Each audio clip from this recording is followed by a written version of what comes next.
tried doing it in this country years ago with the home information packs.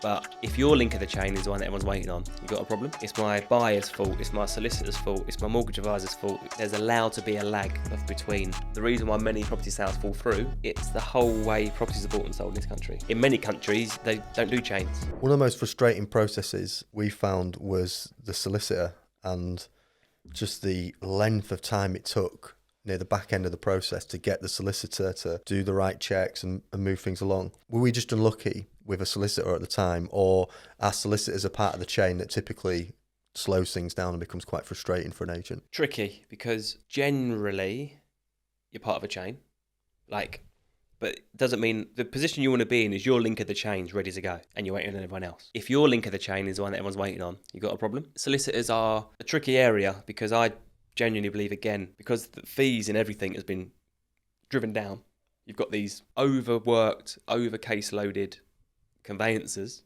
So you've got solicitors and conveyancers, right? Conveyancers are allowed to legally conveyance your property, purchase or sale, and you generally get sometimes 100 conveyancers overseen by one solicitor signing off. That's like what we call the conveyancing factories. Then you've got really good solicitor firms that charge a bit more, sometimes a lot more, but they are literally there, the ones raising the inquiries, asking the questions. It's not the solicitor's problem though, to be honest. It's the whole way properties are bought and sold in this country. It's the conveyancing process which is broken. And everyone likes to point the finger at, it's my buyer's fault, it's my solicitor's fault, it's my mortgage advisor's fault. The fault is that there's allowed to be a lag of between 3 to 6 months from when you have an offer accepted to when you get the keys. It shouldn't be like that. The reason why many property sales fall through, 30 to 40%, is because of a change in circumstances during that lag. We had 5 linked chains fall through on the day of exchange because the first time buyer at the bottom were made redundant. Very unfortunate.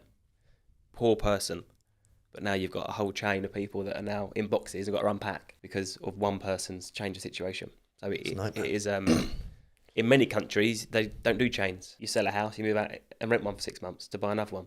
You sell it, move into rented for 6 months to buy another one. And those transactions are super quick. That's quite common then. I didn't even know that was a thing. Yeah. I obviously can understand how that is a thing, but yeah. Didn't realise that a lot of countries... And many countries like Scotland, you have to go to market with a home condition report, which has a valuation on it as well. So Does that do a survey included? Yeah.